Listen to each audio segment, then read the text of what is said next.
हाँ सासू माँ, सब ले लो। ये कहानी है खुशबू की, जो अपनी सासू माँ से बेहद परेशान थी, क्योंकि उसकी सासू माँ हमेशा ही उसका नया नया सामान रख लेती थी।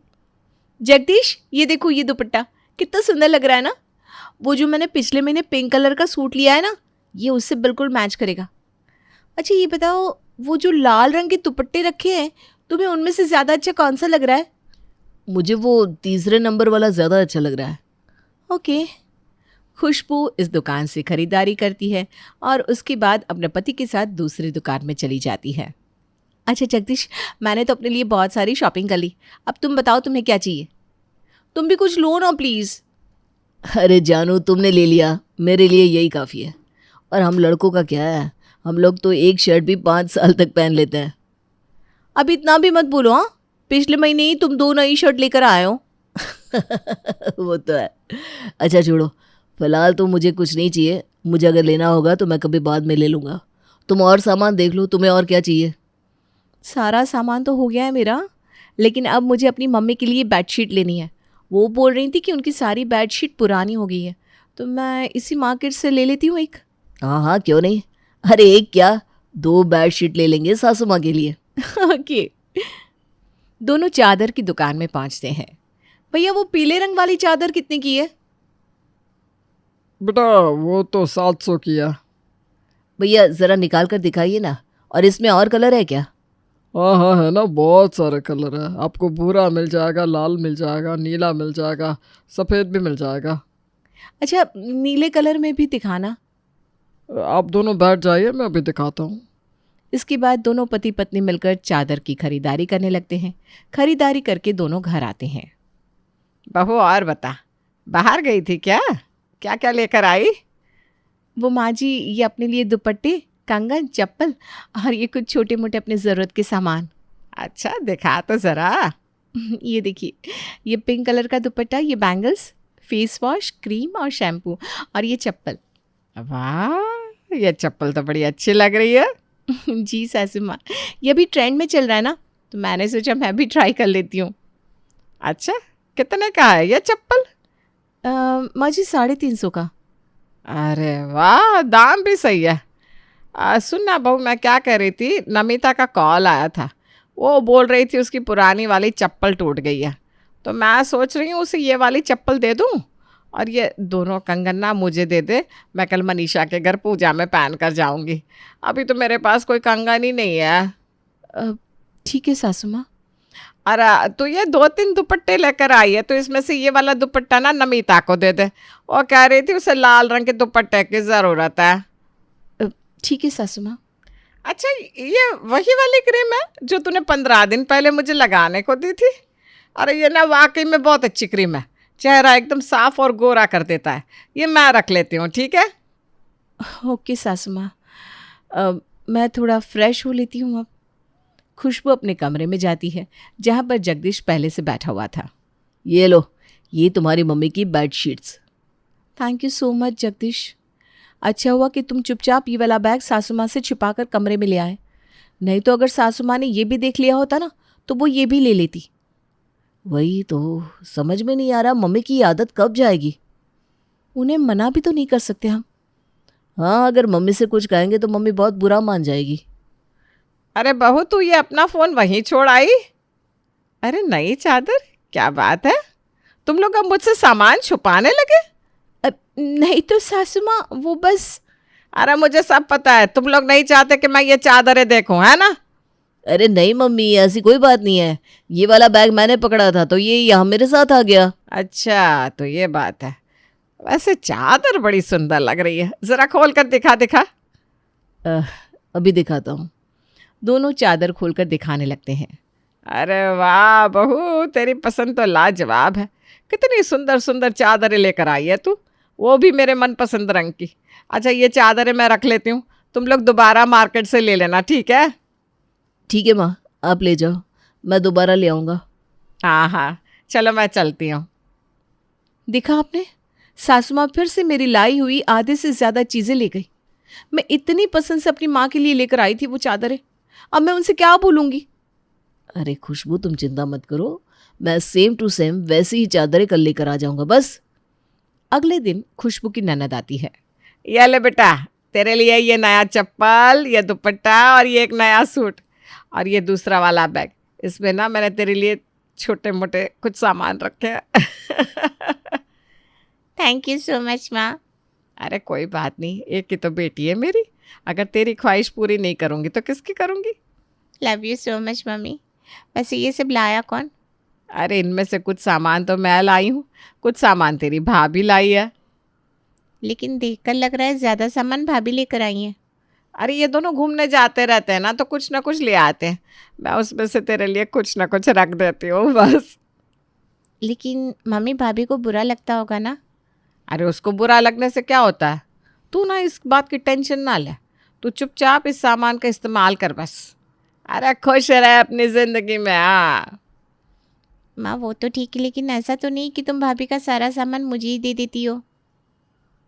अरे ऐसा कुछ नहीं है, उससे भी बहुत कुछ मिलता है समझी। जगदीश उसे कुछ ना कुछ खरीद कर देता ही रहता है, सब देखती रहती हूँ मैं। हाँ अच्छा तू ये बता, और कुछ तो नहीं चाहिए ना तुझे? माँ, अगले महीने मेरी बेस्ट फ्रेंड की शादी है, तो उसके लिए मुझे एक सुंदर सी ड्रेस चाहिए। बट आप फिक्र मत करो, मेरे हस्बैंड है ना, वो मुझे दिलवाएंगे ड्रेस। तेरी बेस्ट फ्रेंड की शादी है ना, तो तू महंगी ड्रेस पहनना और शादी में सबसे सुंदर दिखना। हे भगवान, बस किसी तरीके से ननद जी को सारी बात पता चल जाए, जिससे सासू माँ सुधर जाए। इसके कुछ दिन बाद माँ, मैंने अपनी बेस्ट फ्रेंड की शादी में जाने के लिए ये देखी, ये ड्रेस सिलवाई, वो भी पूरे 7,000 में। और देखिए ना, उस टेलर ने इतना महंगा कपड़ा पूरा बर्बाद कर दिया। इससे अच्छा तो मैं दुकान में जाकर रेडीमेड ड्रेस ही ले लेती। मेरा ही दिमाग ख़राब हो गया था जो मैंने उस टेलर से ड्रेस बनवाने की सोची। अरे कोई बात नहीं बेटा, तुझे थोड़ी ना पता था कि वो टेलर तेरा कपड़ा ख़राब कर देगा। माँ 7,000 का नुकसान तो हो गया ना। अब बताओ मैं क्या करूँ। अगर ये बात मेरी सासू माँ को पता चलेगी तो वो बहुत ही गुस्सा करेंगी मुझ पर। मेरे हस्बैंड तो मुझे कुछ नहीं बोलेंगे। अरे तू चिंता मत कर, कोई तुझसे नाराज़ नहीं होगा। हाँ मुझे याद आया, तेरी भाभी ने कुछ दिन पहले ही अब एक नया ड्रेस बनवाया है पर्पल कलर का, बहुत ही सुंदर है। तू वो ड्रेस ले जा। लेकिन माँ वो ड्रेस काफ़ी महंगी होगी, ऐसे कैसे मैं भाभी की ड्रेस ले जाऊँ। अच्छा एक काम करती हूँ, मैं वो ड्रेस घर ले जाकर अपनी सासू माँ से कहूँगी कि ये वही ड्रेस है जो मैंने उस टेलर को बनवाने के लिए दी थी, और अपनी बेस्ट फ्रेंड की शादी में भी पहन लूँगी। फिर उसके बाद भाभी को वापस कर दूँगी। अरे वापस करने की कोई ज़रूरत नहीं है। नहीं नहीं माँ। अच्छा ठीक है, चल चल के ड्रेस देखते हैं। दोनों माँ बेटी खुशबू के कमरे में जाती हैं। अच्छा बहू, तेरी ननद को ना इसकी बेस्ट फ्रेंड की शादी में जाना है। शादी में जाने के लिए इसने टेलर से ड्रेस भी बनवाई, लेकिन उसने ख़राब कर दी। अब इसके पास पहनने के लिए कोई अच्छी ड्रेस नहीं है, तो तू अपनी वो पर्पल कलर वाली ड्रेस इसे दे देगी। देख मना मत करना, क्योंकि इसकी बेस्ट फ्रेंड की शादी है ना। अब अच्छा, क्यों नहीं ननद जी, ले जाइए वो ड्रेस। थैंक यू भाभी, you are the best. But आप चिंता मत करिए, मैं आपको वापस ला कर दे दूँगी। फिर क्या, नमिता अपनी बेस्ट फ्रेंड की शादी में वही पर्पल कलर की ड्रेस पहनकर जाती है और पूरी पार्टी में छा जाती है। लेकिन तभी इसी पार्टी में गड़बड़ी हो जाती है जब एक बच्चा उसकी ड्रेस पर कोल्ड ड्रिंक गिरा देता है। ओह नो, ये क्या हो गया। भाभी की इतनी महंगी ड्रेस तो बर्बाद हो गई, अब क्या करूँ। अगले दिन जब नमिता अपनी भाभी की वो पर्पल ड्रेस लेकर अपने घर जाती है। भाभी मुझे माफ़ कर दीजिए, इसमें मेरी कोई गलती नहीं है। पता नहीं वो बच्चा कहाँ से अचानक से मेरे सामने आ गया और मुझसे टकरा गया। अरे कोई बात नहीं, शादी में तो ये सब होता रहता है। खुशबू बुरा नहीं मानेगी, तो चिंता मत कर। हाँ नाना जी, कोई बात नहीं। थैंक यू भाभी, अब बहुत अच्छी हैं। बेचारी खुशबू को अंदर से तो बहुत बुरा लग रहा था, क्योंकि उसने बड़े प्यार से वो पर्पल ड्रेस सिलवाई थी जिसे वो अपने मामा की लड़की की शादी में पहनने वाली थी। आखिर सासू माँ मेरे साथ ऐसा क्यों करती है। मैंने वो ड्रेस कितने मन से बनवाई थी और ये खराब हो गई। और सासू माँ को इस बात से कोई फर्क भी नहीं पड़ता कि मुझे कैसा लग रहा होगा। इसके कुछ दिन बाद खुशबू की मौसी की लड़की और लड़का गांव से खुशबू के घर आते हैं। दोनों लोग गांव से आए हैं, कुछ ना कुछ तो लाए ही होंगे। और कैसे हो बच्चों? जी आंटी, हम सब बढ़िया है। और आप ठीक है ना आंटी जी? हाँ बेटा, सब बढ़िया। और गांव से क्या क्या लाए हो अपनी दीदी के लिए? कुछ नहीं आंटी जी, बस वही गांव का सामान, गांव का शुद्ध शहद और घी लाया है। दीदी की सासू माँ तो बड़ी अजीब है। हाँ सच में। लो पानी पी लो दोनों। हाँ दीदी शुक्रिया। अच्छा आंटी ये लीजिए, हमारी माँ ने आपके लिए ये साड़ी भिजवाई है। ये हमारे गांव की फेमस साड़ी है। और दीदी आपके लिए ये सूट और कंगन। सुशीला उन कंगनों को तुरंत आनंद के हाथ से छीन लेती है। अरे वाह, बहुत ही सुंदर कंगन है। ये ना नमिता के पर बहुत अच्छे लगेंगे। अच्छा सुनना बहू, मैं क्या कह रही थी, यह कंगन नमिता को दे दे। तीज व्रत या त्योहार के दिन पहन लिया करेगी बेचारी। आंटी रख लीजिए, आप ही रख लीजिए। दीदी लेकिन ये कंगन हमारी माँ ने खास आपके लिए भिजवाए हैं। उन्होंने बोला था ये कंगन सिर्फ आपको ही देने हैं, क्योंकि ये कंगन कोई आम कंगन नहीं है, बल्कि ये कंगन हमारी दादी माँ के हैं, जिसे माँ ने पॉलिश करके आपके लिए भिजवाए हैं। अच्छा हाँ आंटी जी, ये कंगन आप मत लीजिए, ये दीदी को ही दे दीजिए। हाँ आंटी जी। अरे तुम दोनों तो बड़े बदतमीज हो, सीधे मुंह पर मना कर रहे हो। आंटी जी जो बात थी वो बतानी ज़रूरी थी। खुशबू ले, ये कंगन तू ही रख, मुझे नहीं चाहिए। और हाँ बच्चों, ये लो तुम्हारी दी हुई साड़ी, मुझे नहीं चाहिए, शुक्रिया। आंटी जी अब गुस्सा क्यों हो रही है? हाँ आंटी, हमने तो ऐसा कुछ भी नहीं कहा। एक तो तुम दोनों को बोलने की बिल्कुल तमीज़ नहीं है, ऊपर से देखो तो कैसे बोले जा रहे हो। खुशबू, क्या तेरी मौसी ने अपने बच्चों को यही संस्कार दिए? आंटी जी हमें जो बोलना है बोल लीजिए, लेकिन कृपया हमारी माँ को कुछ मत बोलिएगा, क्योंकि उन्होंने हमें बहुत अच्छे संस्कार दिए हैं। उन्होंने हमें सिखाया है कि सच को सच और झूठ को झूठ कहना चाहिए।